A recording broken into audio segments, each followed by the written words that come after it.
Fala pessoal, tudo bem com vocês? Estamos aqui de novo, mais um episódio do Além das Águas.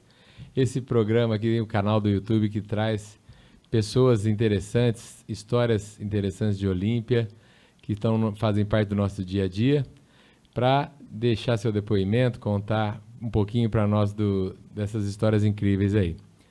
Hoje nós estamos recebendo uma pessoa que eu conheço há pouco tempo, mas com uma história incrível que mexeu com a emoção aí de muita gente aqui em Olímpia.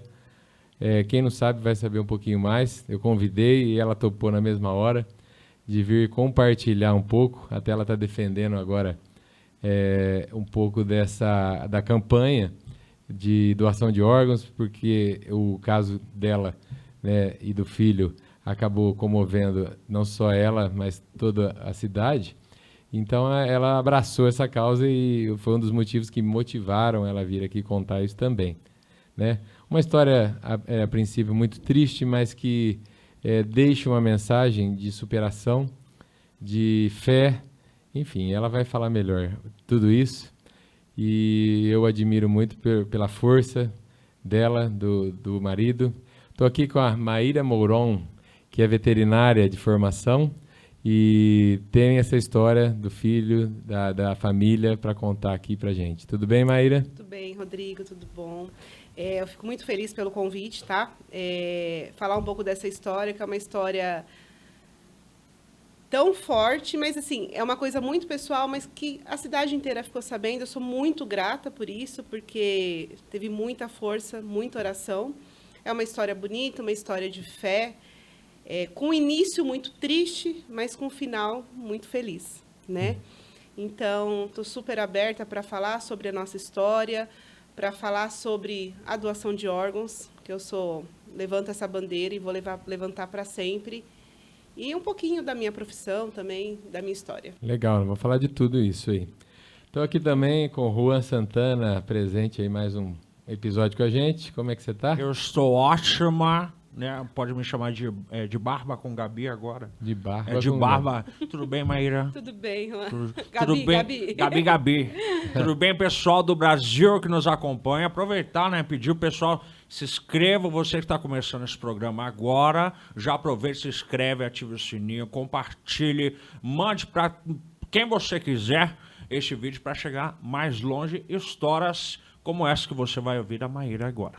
Perfeito, é isso aí, pessoal. Curte lá, compartilha com a família, com os amigos e não esqueça de se inscrever para dar força para o canal, para a gente crescer mais. Está indo super bem, a gente tem todo o agradecimento pessoal que acompanha aí. Meu grande abraço aí para todo mundo que sempre manda mensagem. E a Maíra, que veio aqui, conforme eu acabei de falar, né? Ela é médica veterinária, tem a clínica aqui em Olímpia que se chama Vida Animal. Vida Animal. Ali na David Oliveira. Isso. É uma excelente profissional. E você, como veterinária, você acha que eu estou mais parecido com a Maria Gabriela ou com Cheetos? Eu acho que esses acessórios, assim, o Shih Tzu ficou mais parecido. Ficou mais parecido, então. Pode me chamar de Cheetos a partir de agora. Cheetos não é salgadinho? Não, é um dog, é o meu dog. Até aqui, ó, a fotinha do meu, ó. Eu carrego. É o Cheetos. É o Cheetos. Tá bom. Então tá jóia. Maíra, também aproveitar e mandar um abraço pro Rodrigo, marido da Maíra, né? Que não está presente aqui, né? Não veio, mas com certeza vai curtir aí o episódio, que ela vai contar um pouco da história da família, que é a história da família. Isso. E aí, Maíra, queria que você contasse um pouco, né, da tua profissão e depois a gente vai entrar no assunto que eu sabia um pouco, mas não imaginava que era tanto. A gente estava falando um pouco antes aqui. Tão intenso, né? Tão intenso, como fala, de tanta determinação, de tanta persistência, sim, resiliência, sim, que eu acho que também é o objetivo aqui da gente, inspirar pessoas a também entender que não é só a gente que tem problema, todo mundo tem a sua história para passar, e aqui mais uma história, né, de tanta gente que trouxe o seu depoimento. Essa é mais uma história da série que eu falo, e eu aqui reclamando da minha vida, né? Exatamente. Mas a gente às vezes reclama tanto, assim, né, de pequenas coisas, e você olha para trás, por mais que o meu problema foi muito grande, tem muito pior, né? Então, assim, graças a Deus ainda a gente teve um final feliz, né? Com certeza. Eu me sinto olimpiense agora. Sim, já mora tá? aqui. Casei com olimpiense, né? Eu estou em Olímpia faz 14 anos. Sou veterinária, estou formada há 17 anos. Comecei em São Paulo, que eu sou de Santo André, de São Paulo. Comecei em São Paulo, formada em Minas, morava em São Paulo e estou em Olímpia agora. Certo. Meus pais se aposentaram e vinham para cá para passear. Então, um cadinho de cada canto. Cadinho de cada canto, é. E aí eu vim para cá, eles iam para passear, enfim. Se apaixonaram pela cidade. E um dia meu pai falou, não quero mais ficar em São Paulo. Violência, tudo, né? E eu acabei vindo. Vim, não me arrependi. Hoje eu amo Olímpia. Não me vejo fora de Olímpia mais. Tenho meus compromissos fora, né? Mas voltar para casa não tem nada igual. E conheci o meu marido, o Rodrigo. A gente está junto há quase 10 anos. Enfim, e aí dessa história toda nasceu o nosso bem mais precioso, que é o Miguel, né? E aí a nossa história do Miguel começa intraútero ainda, Rodrigo, Juan. A gente foi assim, tudo planejado, sabe? O que eu falo que a minha vida sempre foi tudo planejado. Eu planejava tudo eu planejava. Sonhava em ser veterinária, me formei em veterinária. Sonhava isso, tudo sempre foi tudo no meu controle. Sim. Casamento, eu sonhei com o casamento, sonhei com a gravidez, tudo planejadinho.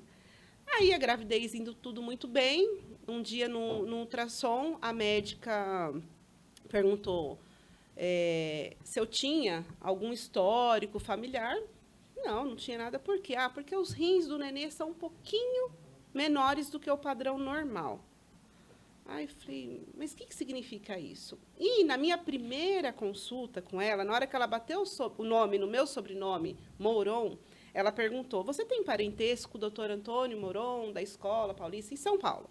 Eu falei, meu tio. Ela já ficou meio assim, sabe? Porque ele é referência na ginecologia, na obstetrícia.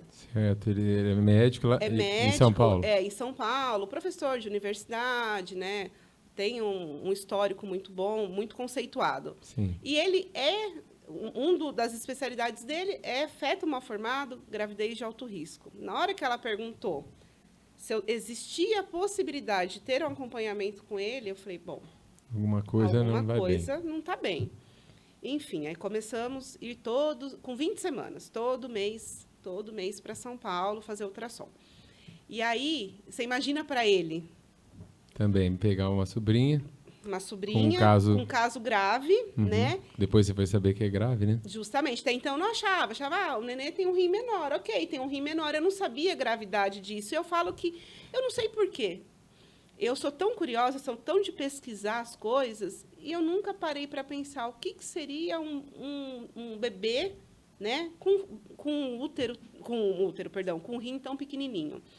Enfim, foi os acompanhamentos, chegou bem no finalzinho da gestação, no último ultrassom as lágrimas dele escorriam. Eu falei, tio, mas por que você está chorando? Ele falou, Maíra, porque eu acho que quando o Miguel nascer, nós vamos ter que ter um acompanhamento muito perto.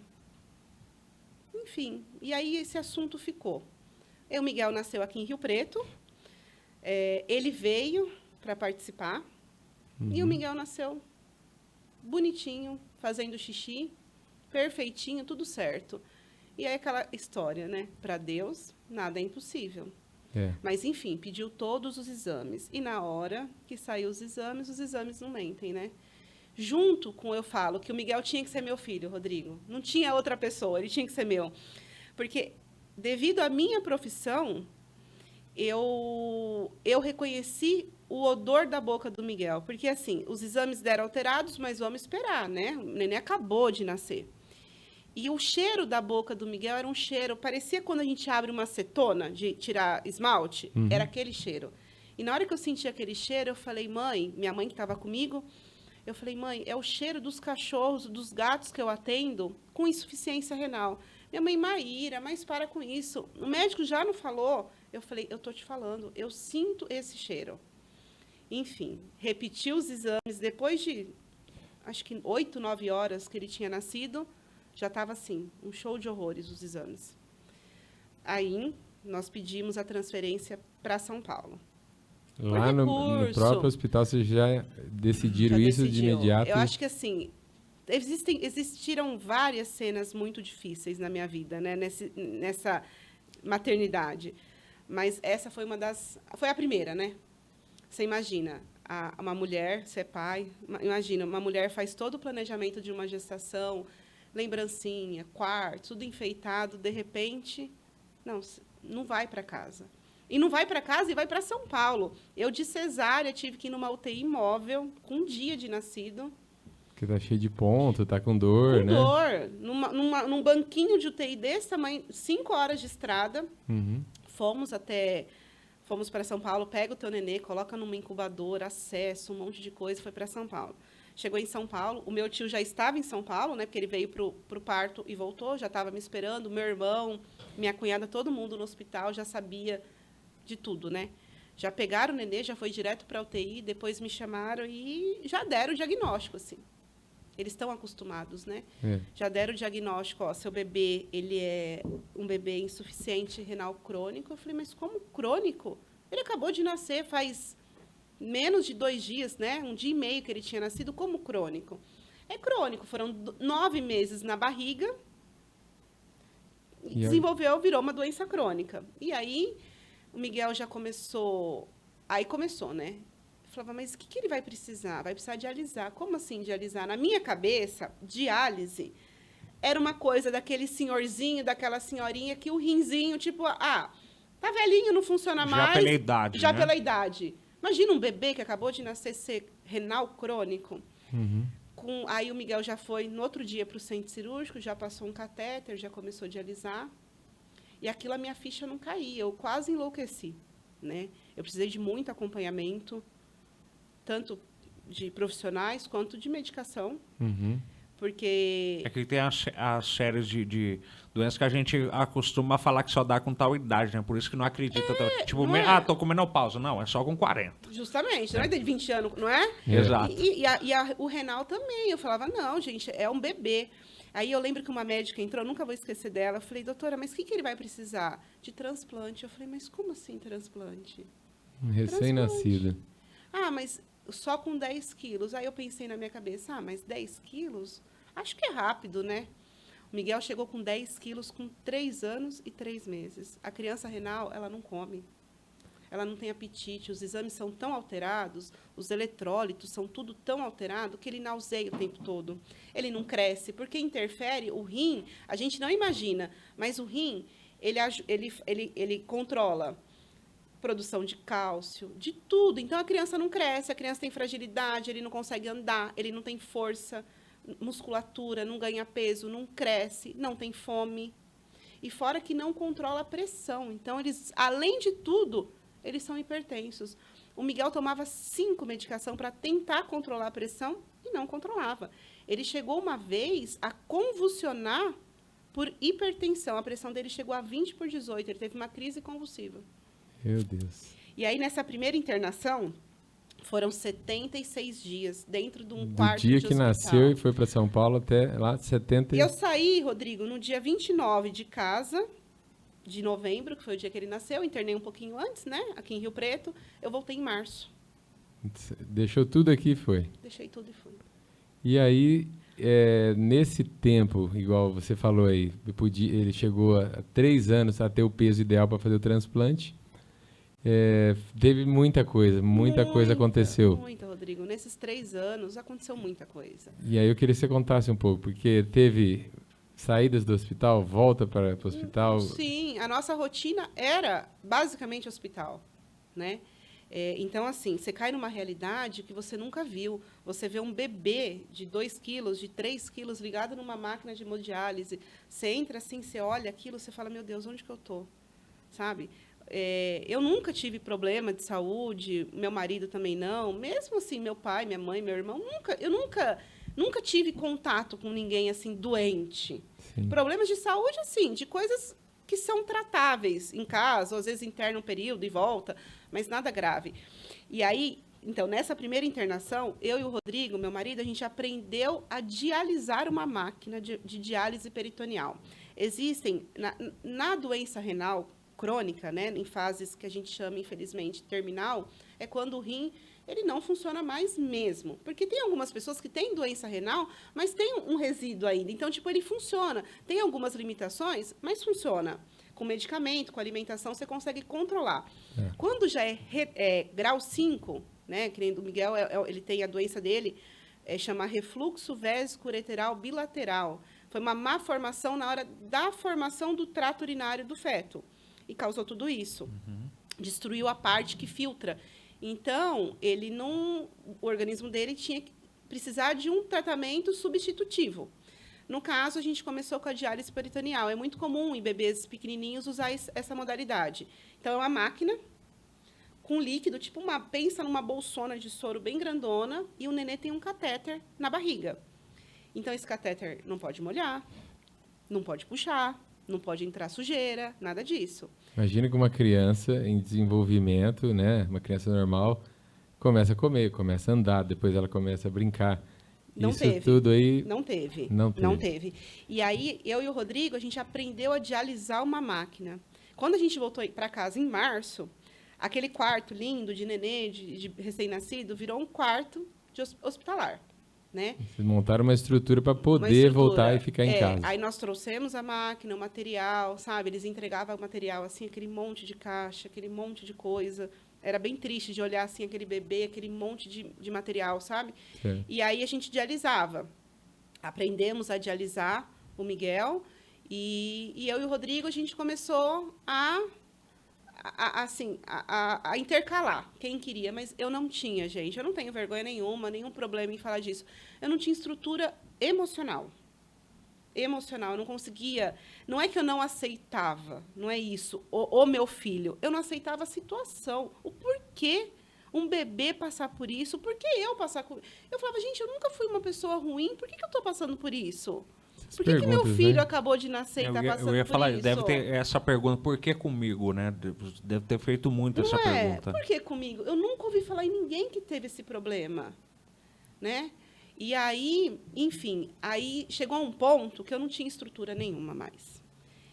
E eu acho, assim, né? Hoje eu posso até falar desse jeito. Eu acho que, no fundo, meu marido, o Rodrigo, ele tinha até um pouquinho de medo de mim, porque ele falava assim, eu fiquei tão descompensada psicologicamente que eu acho que ele tinha um pouco de receio de me deixar junto com o Miguel, sozinhos. E aí ele teve uma atitude que, assim, eu não tenho nem nomes para essa atitude dele. Não tenho nome, assim, dá um nome. O Rodrigo, ele trabalhava na Condumax, né, uma empresa aqui de Olímpia. Sim. Já há 8, 9 anos. E terminando a faculdade de engenharia de produção. Então, assim, ele tinha um plano futuro, tudo futuro, né? Profissional, né? Justamente. E ele chegou um dia para o diretor da empresa e falou que ele não ia mais, que ele estava pedindo as contas, porque ele precisava cuidar do filho dele. Desculpa. Não, imagina. E ele saiu. Saiu para se dedicar à família, para vocês aí. Porque o Miguel dialisava 12 horas por dia. E ele falava assim, Maíra, como que ele vai dialisar 12 horas, tem que ficar no berço. E o restante do dia, ele vai passar o dia inteiro no berço. Se ele dialisar de dia e dormir à noite, ele nunca vai sair do berço. Né? Não vai tomar um sol, não vai ver a claridade, não vai ver nada. Aí, o que ele fazia? O Rodrigo dormia, tentava, né, coitado, dormir durante o dia. A minha mãe, que é um anjo na minha vida também, a minha mãe, ela cuidava do Miguel, né? E durante a noite, o Rodrigo passava a noite acordado. Inverteu. Inverteu. Para poder cuidar. E eu tenho a clínica, graças a Deus, tem tem um movimento assim, né? Que a gente conseguiria... Vamos, então, você vai conseguir, sozinha, manter a família toda? Não, a gente vai conseguir. E, de qualquer forma, tinha que conseguir, porque alguém tinha que cuidar do Miguel, né? E o Rodrigo teve essa atitude que eu falo, não tenho nome para dar muito essa atitude nobre, dele. Muito né? nobre, muito. E aí foi assim. Só que vira e mexe, dava algum problema, o Miguel internava. E, infelizmente, é uma doença que não é comum, né? Em adultos, sim, tem muito adulto que faz hemodiálise, assim, mas em bebês, não. Então, na nossa região, Pouco recurso. Pouco recurso. Por né? mais que a gente tenha um ótimo centro médico aqui do lado. Justamente. Mas Para o caso outras dele... coisas, Rodrigo, né? Para outras coisas é referência. Mas nesse caso específico, não. Então, tudo que a gente tinha que passar, tinha que correr para São Paulo. E São Paulo não é aqui do lado, né? É. Então, tudo era São Paulo, São Paulo. E o Miguel teve várias internações. Para vocês terem uma ideia, o Miguel, durante a vidinha dele, né, que foi, né, ele fez 5 anos agora, semana retrasada, o Miguel fez 22 cirurgias. 22. O transplante foi a 20ª. Depois, o transplante teve que tirar um duplo J, que chama, 21ª. E, recentemente, ele operou uma coisa que não tinha a ver com o rim. Mas... Ao total, o Miguel foi 22 vezes ao centro cirúrgico. Em 5 anos. Em 5 anos. Fora os atendimentos, fora os procedimentos. Procedimentos, transfusões de sangue, porque o rim também é um dos órgãos que ajuda na produção de células vermelhas. E não tinha, ele não funciona. E outro detalhe, nós tivemos que aprender a fazer injeção no Miguel. Vocês mesmos que aplicavam. Ele tomava uma injeção para ajudar na produção de sangue, de células vermelhas, 3 vezes na semana, na perna. A gente pegava a injeção, ele bebezinho, ele já começava a gritar, porque ele já sabia. Foi bem pesado, gente. Mas desculpa. Não, pode falar, Rodrigo. Não, além de todo esse desafio de manter a vida, fazer o tratamento para que ele se desenvolva, vocês ainda tinham um grande desafio lá na frente, que era o próprio transplante. Sim. Né? Que é tudo isso para chegar num negócio que é muito atípico para a maioria da população, muito, né? Fazer um transplante de uma criança. De uma criança. Vocês não sabiam se ia ser com 3, com 4? Não. Quando os médicos falaram 10 quilos, eu falei, fácil, 10 quilos, um bebê, às vezes com 1 ano, no máximo, já tem 10 quilos, né? Uma criança que não tenha nenhum problema de saúde. O Miguel chegou aos 10 quilos com 3 anos e 3 meses. Vocês quando ficaram foram 3 anos nessa... Eu sempre imagino que pra gente se alimentar precisa gastar energia, né? A gente gasta e ele não gastava. Fica parado, Aquela né, o fome, dia todo. Tanto que se a gente só dormir, não come. Justamente. Ele foi andar. Ele não engatinhou. Não teve essa fase porque não tinha força nem para isso. Ele foi andar com 2 anos e meio. Quando eles foram morar em São Paulo. Andar. E assim, andar com fraqueza. Segurando. Igual um bebezinho que começa a andar, correr. Foi depois do transplante. Com 3 anos e 3 meses. E aí teve uma história que vocês precisaram ir para São Paulo um momento. Foi. E praticamente vocês moraram lá, né? Morou. Como foi isso? Porque foi assim. Aí, nessa luta desse período, vira e mexe, o Miguel estava internado. Internava, ia para São Paulo, voltava, internava, era consultas em São Paulo, tudo isso. Aí o Miguel entrou na fila do transplante com 2 anos. A fila do transplante é algo muito sério, muito sério. Você não existe nada assim que você possa passar na frente de ninguém. É por compatibilidade mesmo. Então, ali todo mundo é igual. Não adianta você querer. Não tem. As pessoas falam, porque não compra, não tem nada, é extremamente sério. Uhum. E aí, o que aconteceu? O Miguel fazia essa diálise peritoneal, só que chegou um ponto que ela já não estava mais efetiva, os exames alterando demais, e ele passou muito mal por uma hipertensão, e ele teve que ser socorrido aqui na nossa região mesmo, porque não dava tempo de ir para São Paulo, e numa dessas que teve que ir para um hospital aqui na região, ele agravou muito e teve que ir para hemodiálise. Que é aquele que é na máquina. Aí ele foi para hemodiálise. Isso ele estava com 2 anos. 2 anos e meio. Tá. Aí ele 2 anos e 2 meses. Aí ele foi para hemodiálise. Só que assim, foi o que a gente conversou agora há pouco. A região é muito rica, é muito bem assistida para algumas coisas. Mas nesse caso específico, não. Para adultos, sim. É muito bom. Mas para um bebezinho, ele foi o primeiro caso. Muda tudo, né? O tratamento é outro. A resposta do adulto é diferente, não, porque ele entende o que está acontecendo, né? A criança não. Ele até colabora, né? E até assim, a própria máquina, existem né, tipo, tem que ser específica para o peso, para ver o quanto você vai tirar de sangue da criança. Você não pode tirar igual você tira de um adulto.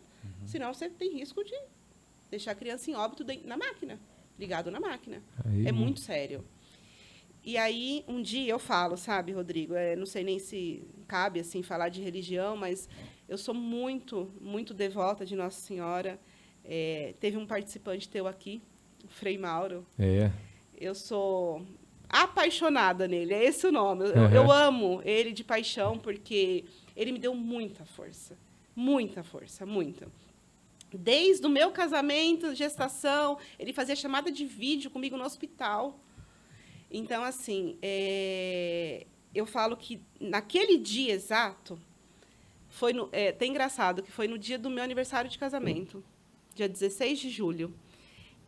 Eu acordei 3 horas da manhã e fala que é a hora da misericórdia, né? E eu olhei para o Miguel, eu falei para o meu marido, falei, Rodrigo, o Miguel está morrendo e a gente não está fazendo nada. Nada assim. Porque a gente sabia que aqui, para hemodiálise, não tinha recurso. Mas eu também, no meu subconsciente, eu sabia que se eu corresse com ele para São Paulo, ele ia ficar lá. Eu conhecia a equipe médica. Eu sabia que eles não iam deixar ele voltar. Enfim, mas aí eu falei para o Rodrigo, liguei para a médica dele e falei, doutor, o Miguel está morrendo. Assim, aos prantos, né? O Miguel está morrendo, a gente não está fazendo nada.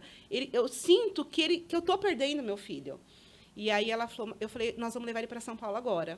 Aí ela pegou e falou, mas ele tem condições de vir de carro, Maíra? Não tem que chamar uma ambulância, uma UTI móvel? Eu falei, doutora, eu não sei, mas acho que não dá tempo. Enfim, eu cismei que o braço dele estava gelado, do lado do catéter da hemodiálise. Eu cismei com isso.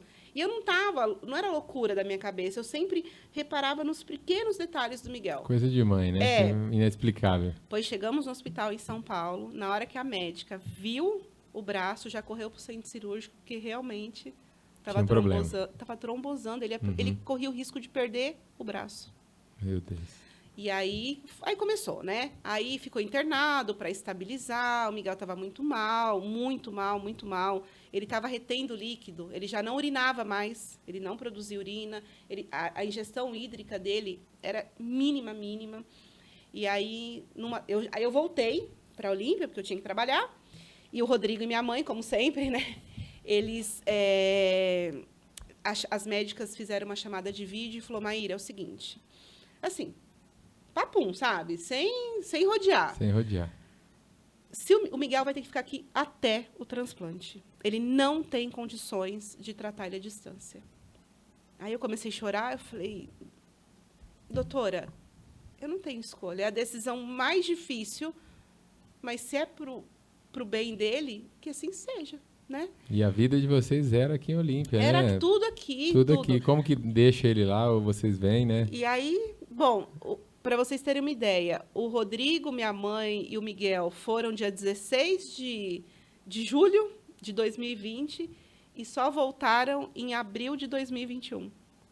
100% dedicado a ele lá em São Paulo. E eu sozinha. Com meu pai, né? Que meu pai também, coitado, ficou sozinho.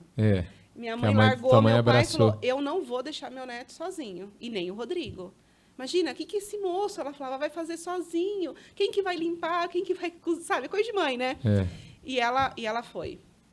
E aí, eles moravam dentro do hospital? Não morava dentro do hospital. Morava no apartamento. Agradeço muito meu irmão, minha cunhada também, que eles são de São Paulo, deram a maior força pra gente. Esse meu tio, certo. Uma amiga minha daqui, a Gabriela, que me ajudou muito também, que é madrinha do Miguel, inclusive, que sempre esteve junto comigo. Então, foi uma corrente muito grande, sabe? De um suporte para mim muito grande também. Essencial, né? E aí, eu brinco assim, que foi tipo, no olho do furacão, ele foi para São Paulo, do Covid. Eu falava assim, meu filho pegar Covid, meu Deus, ele não vai sobreviver. Como que, né? E o Covid estava muito grave no início. E aí o Miguel ficou internado um período, depois morava em São Paulo, e todos os dias, de domingo a domingo, dialisava. Ia para o hospital, o Rodrigo acordava às 5 horas da manhã, pegava o Miguel, colocava no carro, ia para o hospital, dialisava 4 horas. Uma rotina muito pesada. Ele ia e voltava. E voltava, ele não todos ficava os lá. dias. Não. Entendi. Quando conseguiu estabilizar, ele ia e voltava. Todos os dias. Aí, mas o Miguel passava muito mal na máquina. Gente, é muito triste uma máquina de hemodiálise, de verdade. Ainda mais numa criança tão, tão pequena. E aí, O Miguel passava mal, a pressão caía, tinha que transfundir. Chegou um momento que eu nem contava mais transfusão. Quantas transfusões o Miguel fazia? Acho que eu contei até 17, 18. Depois eu parei de contar, porque dia a dia. Direto o Rodrigo me ligava e falava, Má, ó, o Miguel tá transfundindo. Má, o Miguel passou mal. Má, isso. E assim, eu tinha que ficar firme, trabalhando, porque o custo de vida em São Paulo é muito alto. Com certeza. Né? E aí você coloca tudo. É convênio, é alimentação, é combustível, é tudo. Uhum. E aí, às vezes, ele me ligava, me dava, assim, uma das piores notícias. E aí eu ia para uma sala dentro da clínica, chorava. Aí eu voltava, enxugava a lágrima, e tipo, alguém chegava com um animal para ser atendido. Ai, o que foi? Eu falava, não, eu tô com uma dor de cabeça, sabe? E, às vezes, eu amo minha profissão, amo de paixão, é o que eu faço, é o que eu sei fazer e que eu vou continuar para sempre. Mas, às vezes, a pessoa chegava com um animal que não tinha nenhum problema. Mas, para ela, naquele momento, era muito grave o problema do cachorro dela. E eu, com um problemão lá, e eu tinha que engolir o meu problema. E tratar aquele que era importante para a pessoa, né? Focar no problema. Ainda ser uma profissional ainda exemplar, né? Tem que segurar as pontas cirurgia, ali. Sabe? Assim, quando eu ia fazer cirurgia, eu desligava o celular, porque eu falava, meu Deus, imagina se ele me ligar. Aí você veio para tudo. Eu ia descompensar, então eu desligava o celular, fazia cirurgia. Com o coração na mão, apertado. E aí, e aí foram, né, todo esse período. Eles em São Paulo, todos os finais de semana eu ia para São Paulo. Eu ia do jeito que dava. Do jeito que dava, eu ia. Eu ia de avião, eu ia de ônibus, eu ia de carona, eu ia de carro, eu ia do jeito que dava. Todo final de semana, eu ia para São Paulo. Desculpa. Todo final de semana, eu ia para São Paulo. E aí, o que aconteceu? Chegou um ponto que o médico chegou um dia para mim. De final de semana, eu estava, né? E o médico chegou um dia para mim e falou assim para mim, você tem intenção de ser doadora para o Miguel? Eu falei, mas como assim? Isso foi a primeira vez que tocaram nesse assunto. Foi, Rodrigo, porque assim, o Miguel estava listado, já fazia quase 2 anos, 1 ano e pouquinho. Não tinha aparecido ninguém. Nada. Nenhuma compatibilidade. Nada, porque ele estava de doador falecido, né? E teria que, teoricamente, ser uma criança. É difícil isso, mas... né? E como veio essa... E não aparecia, e não tinha, não vinha nada, assim. E para ajudar, o tipo sanguíneo do Miguel não é um tipo sanguíneo tão comum, é B negativo, igual do meu marido. Enfim, aí um dia, e ele passava muito mal, um dia o médico chegou e perguntou, eu falei, doutor, mas eu não teria que, teoricamente, não tem que ser de uma criança pequenininha? Ele falou, Maíra, sim, mas o Miguel não está suportando mais. Então, nós vamos te testar. Perante eu e o Rodrigo, eu sou menor que ele, né? Uhum. Mas nós não somos do mesmo tipo sanguíneo. Mas isso não é um critério. Uhum. Existem outros critérios. Esse é um critério, mas existem outros para ser um doador em vida. Sim. E aí ele falou, você está preparada? Eu falei, doutor, eu acho que eu nasci preparada. Se tiver que dar meu coração para ele, eu dou. Se for, ainda brinquei, falei, a gente precisa ir agora para o centro cirúrgico? Ele falou... Aí a gente brincou tudo e aí começamos os testes. São vários testes, vários exames. E aí no primeiro exame que eu cheguei para... Mas a hora que ele falou isso, saiu aquela sementinha de esperança, falou, opa, se der certo... Eu tinha certeza. Você tinha, assim, já tinha no teu coração. Eu tinha certeza. Sabe o que ele falou para mim? Só que o Miguel não vai sair da lista. Porque se aparecer algum órgão de doador falecido, nós vamos pegar o do doador falecido. Eu falei para ele, não vai aparecer. Você tinha essa certeza? Eu falei, não vai aparecer, doutor. Eu sou eu. Ele falou, eu não vou, com mãe eu não discuto. Ele brincou, com mãe eu não discuto. Sexto sentido de mãe, a gente não pode brincar. E aí, começou os testes. O primeiro teste era para falar se é ou não é compatível, que até então ninguém sabia. Na hora que saiu, eu tinha certeza. Na hora que saiu, que a primeira médica foi me dar o resultado, elas vieram falar comigo depois que fazia anos que elas não viam uma compatibilidade tão grande quanto a nossa. Porque não é porque você é mãe, porque você é pai, que você é compatível. Às vezes não Às vezes você não é. Às vezes não tem ninguém na família que é compatível. E a pessoa fica anos e anos e anos e anos na fila Às vezes até, infelizmente, falece, porque o organismo chega uma hora que não aguenta mais. E aí, elas vieram todas falar comigo. É uma equipe fantástica. Eles são extremamente humanos, eles nasceram para isso. Qual hospital que é lá Hospital que você Samaritano, em Higienópolis, tá? Isso é em São Paulo. em São Paulo. E aí você fez o teste, deu a Deu. compatibilidade Aí começou os com uma outros- esperança nova, aqui, uma Só injeção que de aí ânimo, tinha que ver se eu estava bem para poder doar. para poder doar. E aí E a foi idade, o muito- tamanho, isso também ficou relevante nesse momento. né? Aí tá. E aí começou os exames. Aí um dia eu fiz até o primeiro ultrassom que eu fiz aqui em Olímpia. E aí o João Pagotto ainda ficou bem emocionado na hora. E ele falou para mim, Maíra, os seus rins são menores. Eu falei, menores? Menores como? Mas tem problema? Ele falou, Não, só ajuda. Só ajuda. Porque ficaria mais. ainda ele brincou e falou, o Miguel pode escolher, o direito ou a esquerda, eles são iguais e menores. A média, tá? A média, claro que é uma média. É 12 centímetros e meio, 13 centímetros. O meu tem 10. Isso. Por quê? Porque Deus. Deus quis assim. Deus quis assim. E a resposta que um médico lá do Samaritano me deu, eu perguntei para ele, doutor, mas por que meu rim é menor, né? Tem alguma coisa a ver com o problema do Miguel? Na época, eu estava com 37, ele falou assim para mim, quantos anos você tem mesmo, Maíra? Eu falei, 37. Ele falou, eu acho... Ele brincou. Eu achei que ele ia dar uma explicação, assim, perante a medicina, sabe? Técnica. Técnica. É. Ele falou, porque às vezes, há 37 anos atrás, Deus falou, você guarda, porque não vai ser seu para sempre. Uhum. Nossa, aí meu mundo, né? E aí tá, aí vai exame. Aí, quando eu passei com a médica, que realmente ia fazer o transplante, né? Que é a equipe do transplante cirúrgica. Que ficou definido que você ia ser a doadora. Aí mesmo. um monte de exame. E assim, é super criterioso isso. Não é porque eu sou mãe que, tá, vou doar e acabou. Não. Além de todos os exames, passa com todo tipo de exame. E exame você fala, nossa, mas por que esse exame? Né? Você passa com assistente social, com psicólogo, com advogado, para provar o advogado sentir que você não está sendo coagida. Um exemplo, eu poderia estar sendo coagida pelo Rodrigo. Pelo marido, né? Pelo pai.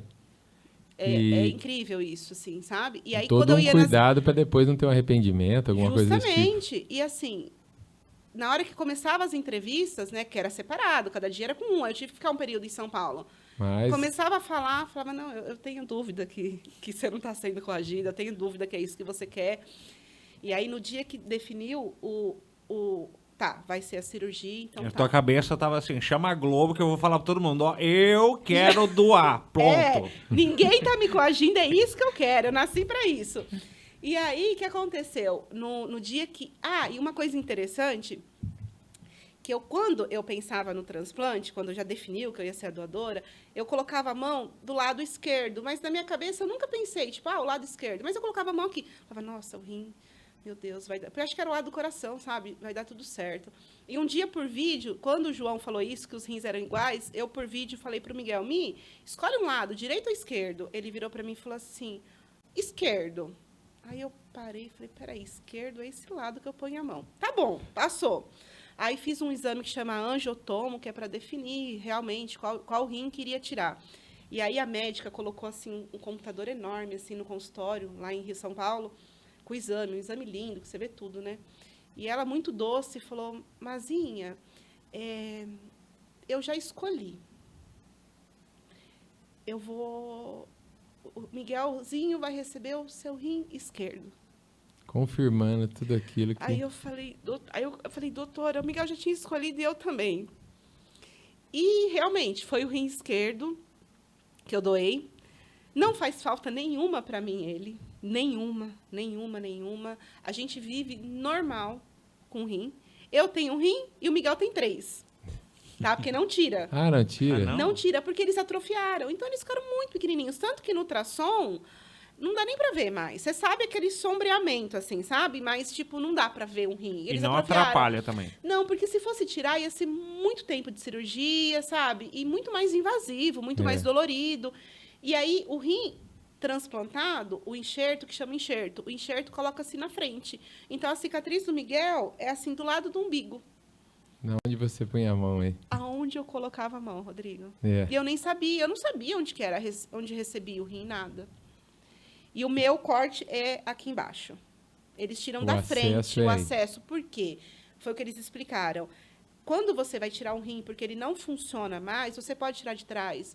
Mas como eles não poderiam machucar nada dessas artérias, dessas veias renais do rim, então tira pela frente. É muito dolorido. Mas valeu cada dorzinha que eu senti ali. Ó, tô respirando fundo aqui. Eu já tô quase. Você ligava esses detalhes, assim, é aqui, ou isso você foi ligando depois? Que era o esquerdo, nossa, eu colocava a mão aqui. Eu liguei no dia que a médica colocou no computador e que ela escolheu o lado esquerdo. Aí foi que minha ficha caiu.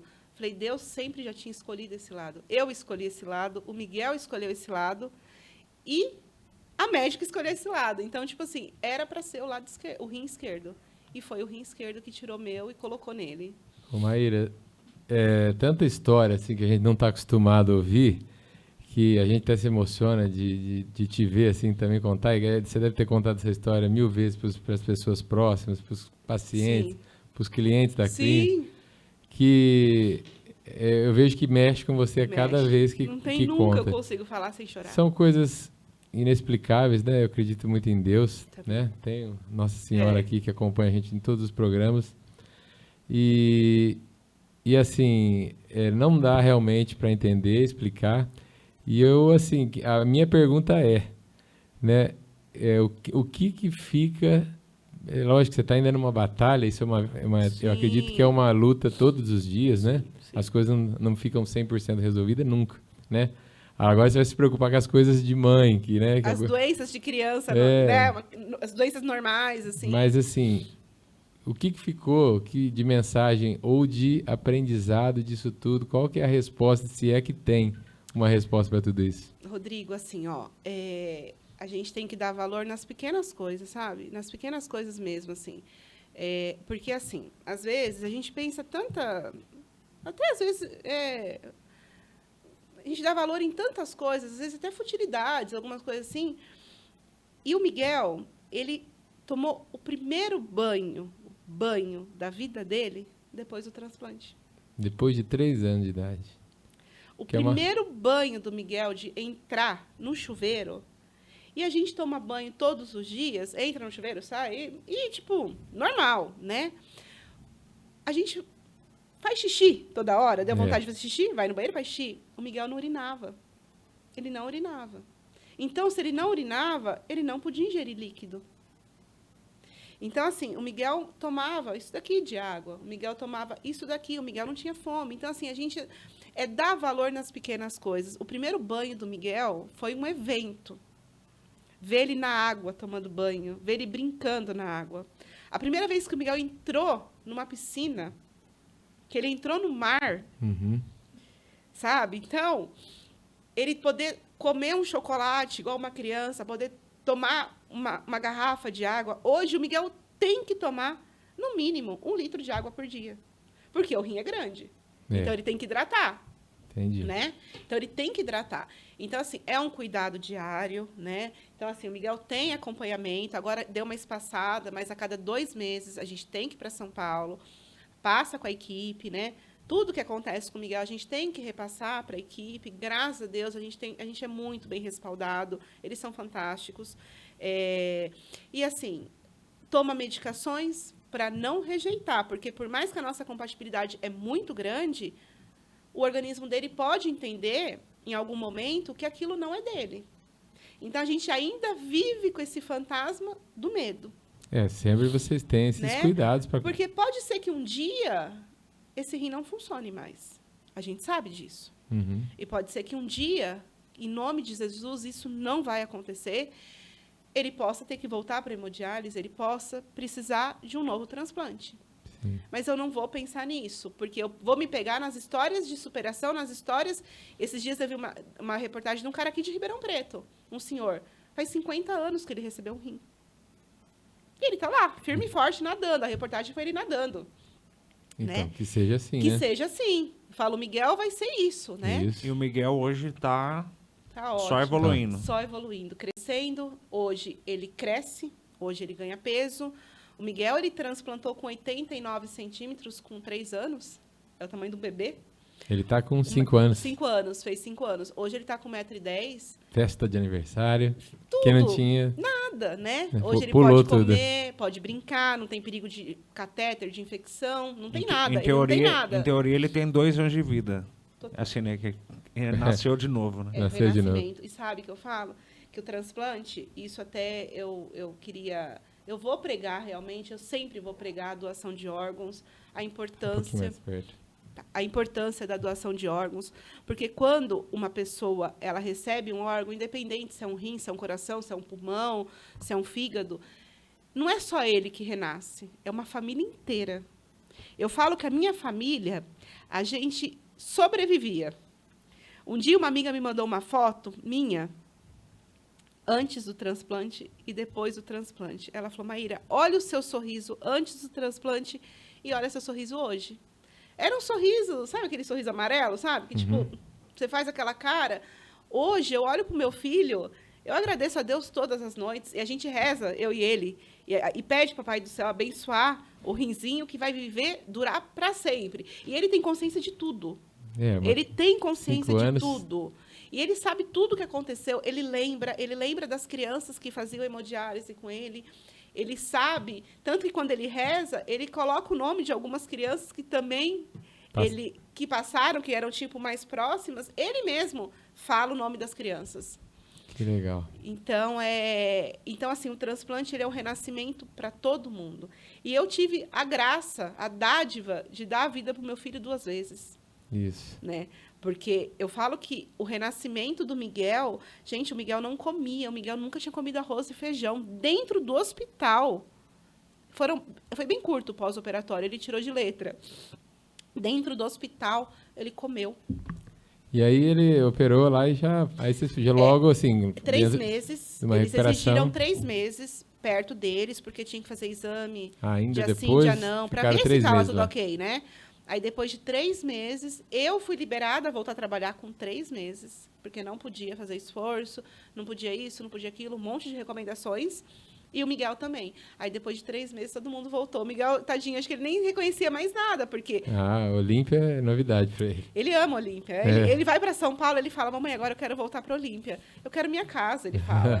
Então, hoje, ele pode fazer tudo. Aí vocês continuaram morando em São Paulo durante esses 3 meses. Próximos 3 aí meses. Depois já veio todo mundo. De vez.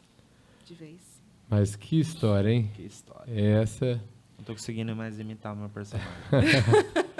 Eu Bom. costumo falar até desse negócio de renascimento. Eu perguntei dos detalhes porque eu sou detalhista com essas coisas. Eu até falo pro Rodrigo que eu gosto de conversar sozinho dentro do carro. O meu carro é meu santuário, que as minhas orações mais demoradas é dentro do carro. Eu entro e às vezes eu tô indo da casa da minha namorada pra minha. Eu desvio, às vezes eu rodo o Olímpio inteiro orando, porque eu amo e aconteceu muita coisa já, dentro do carro nessas conversas e os detalhezinhos, né? Eu conheci tal pessoa que tal, que me chegou no Rodrigo. Eu fico fazendo essas ligações pra tentar entender a vida. E vai. E a do renascimento é igual a mesma coisa. Eu gosto da virada do ano, é legal, mas eu não considero, nossa, um novo início. Não, sempre meu aniversário. Porque eu comecei dali. Ciclo.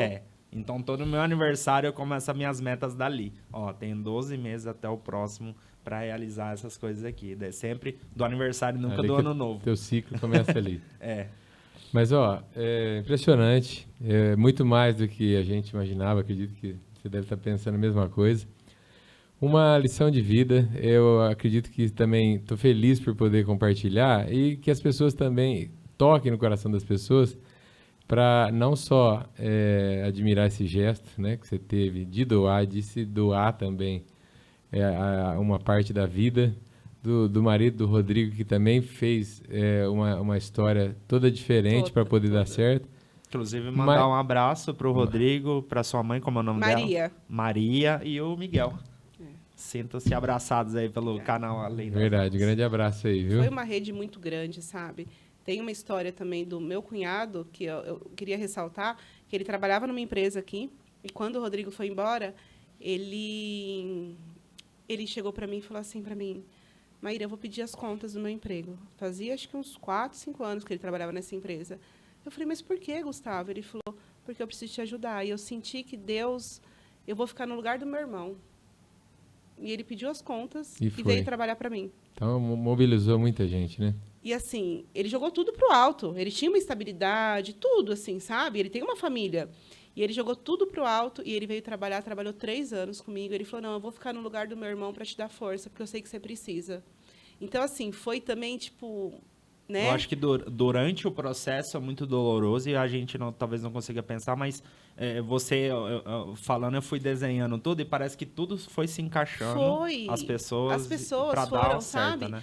Assim, Só que assim, durou mais de 3 anos. Foi, mas foi uma rede de gente do bem, sabe? Olímpia em oração. No dia da cirurgia do Miguel, né? Nós fomos para o centro cirúrgico juntos, né? Eu fui um pouquinho antes, porque é meio que simultâneo, né? Então, o Miguel... Eu entrei primeiro no centro cirúrgico e o Miguel foi para o centro cirúrgico da frente. Naquela hora, a gente fica sabendo depois que muitas empresas aqui em Olímpia, muitas pessoas pararam 3 horas da tarde, os freios, todo mundo parou 3 horas para entrar em oração. Com então, certeza. foi muita coisa, sabe? Muita energia, muita rede gente. Social, mas rede social. gente. Que a gente recebia de mensagem de pessoas que, assim... Tem gente que eu atendo na clínica hoje, que chega e fala assim... Por exemplo, um cliente novo. Maíra, e o Miguel, tá bem? Eu falo, tá bem, obrigada. Tipo, eu nem sei quem que é. Ela fala, eu fiz novena, eu rezei, jejuei, eu fiz tudo. E eu nem conheço a pessoa. Mexeu com todo mundo, Mexeu com certeza. com todo mundo. Acho que foi a única história de Olímpia, né? Assim, de um bebê renal e que a mãe... A mãe doou. Muito impressionante, muito grandiosa essa história. E assim, que isso mexe com as pessoas para realmente tocar no que você falou na primeira coisa aqui. Vamos, né, olhar para a vida e dar valor nas coisas que a gente tem, nas pequenas coisas, e que às vezes passa despercebido o simples fato de tomar banho, de comer, de tomar um copo d'água, e a gente fica reclamando, né? Então, só tem, assim, enaltecer a tua história aí. Parabéns é pouco, né? Não sei se a palavra é parabéns, porque é uma história bonita de muita determinação, de muita superação. Eu acho que também ali, Maíra, eu acho que iniciou também uma missão de vida tua, né? Eu acho que não, né? Parece assim que está estabilizado, mas eu acho que você iniciou uma grande missão daqui para frente também de levar essa história. Igual você falou, tem gente que estava orando e eu nem conhecia. É assim, eu acho que nunca tem que deixar de falar alguma coisa, dar uma opinião, às vezes, porque vai ter alguém que vai ter um reflexo disso, né? Sim. Igual às vezes, pra gente também que estamos aqui no canal, tem gente que chega para parabenizar a gente que a gente nem conhece. Eu falo, putz, ele tá assistindo mesmo. Justamente. Então, assim, tudo tem um reflexo, né? E que o teu caso possa ajudar outras pessoas também que passam por isso, ou talvez que não seja o mesmo problema, mas se inspire, não, ela conseguiu, teve aquela força de vontade, eu também vou conseguir. Eu falo, assim, às vezes eu falo, gente, não perca a fé nunca, sabe? Claro que muitas vezes eu assim, no meu assim, eu falava, Deus, você não está me vendo? Tipo, por que você está fazendo isso comigo? Né? Mas depois que passa, que você começa a entender, você fala, claro que ele estava me vendo, olha a minha vitória. Uhum. Como que ele não estava me vendo, né? Então, assim, eu acho que a minha missão foi isso. Muita gente, assim, falava, nossa, Maíra, eu nem rezava, eu nem orava, nada. E pelo teu filho, eu ajoelhei, eu fiz jejum, eu fiz promessa, um monte de coisa, sabe? E assim, a única coisa que eu vou pregar para as pessoas não perderem a fé, que realmente... E, assim, eu vou levantar essa bandeira, como eu já... Não é que eu sou repetitiva, mas, assim, seja um doador de órgãos. Em vida, se puder, lógico, de um parente próximo, claro, né? Uma porque no Brasil tem que ter o grau parentesco, né? Uhum. Você não pode doar, vou doar para fulano, só se for na justiça, é muito mais complexo. Mas depois que a gente parte, a gente não precisa disso. A gente não precisa, gente. Depois que a pessoa morreu, né, que ela partiu, a missão dela acabou. Mas ela pode, outras famílias, sabe, começar a renascer. Porque o que você vai fazer depois que você faleceu com o coração, com o rim? E tem tanta gente que está dentro de um hospital, principalmente os que precisam de transplante cardíaco, que vive dentro do hospital, meses, anos, porque sem as máquinas ele não sobrevive fora de casa. A hemodiálise ainda, o renal, ele consegue fazer a hemodiálise e voltar para casa. Mas um transplante cardíaco ou pulmonar, a pessoa às vezes fica anos dentro do hospital até chegar um coração. A recusa é muito grande da família. E para quê? E o papel é esse Pra também, quê, levar gente? essa informação, que às Levar vezes essa falta informação. falta informação. Eu acho que a doação após a morte, né, é uma chance de viver em outra pessoa. Justamente. Né? O coração vai viver em outra pessoa. Exato. O rim vai outra família. Uma pessoa vai poder beber água, fazer xixi. E aquela pessoa ali, a missão dela já acabou. E é muito sério. Jamais ninguém vai desligar um aparelho de uma pessoa, entendeu? Não é isso, não é assim. Tem toda um cronograma para você dar a pessoa realmente em morte encefálica, né? E para ser um doador. Tem todo um critério, é muito sério. Não é assim, vai que desliga meu aparelho. Não é assim que funciona. Eu sei que tem muita gente, talvez...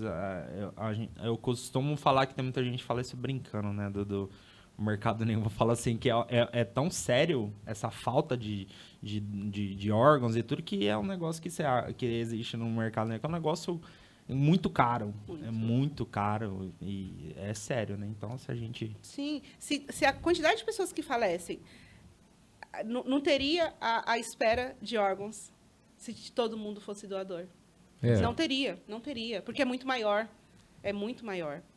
Hoje em dia, bom, a última atualização que eu acabei não vendo, mas na época tinha mais de 800 crianças à espera, crianças à espera, né? E meu filho era um deles, que talvez, se eu não tivesse essa felicidade, ele poderia estar até hoje na fila. A gente vê a dificuldade na doação de sangue. A Justamente. gente vê que tem, né? Uma coisa mais do dia a dia. Que é uma coisa muito mais simples, né? Exato. Justamente. Então sirva aí essa mensagem, sirva esse programa para conscientizar as pessoas, até doar sangue, até doar os órgãos. Justamente. Que é onde entra E ajude. Agora você está no momento, né? Dando uma respirada, uma descansada, que ainda tem muita coisa, com certeza. Mas é pensar daqui para frente em levar essa mensagem aí, viu? E agradecer a Deus todos os momentos. Com certeza. Manter a fé, que Deus abençoe todos os dias vocês lá e dê muita saúde para a família, para o Miguel. Que você possa também vir aqui uma outra hora com ele, com o Rodrigo. Fica o convite aí. Com certeza. Será um prazer. A parte 2, né? A parte 2, Aí ele contar a história dele. A história é longa, né? A parte 2. Sei que a gente contou um pedacinho aqui, mas eu acho que ficou muito claro para todo mundo. Para nós também.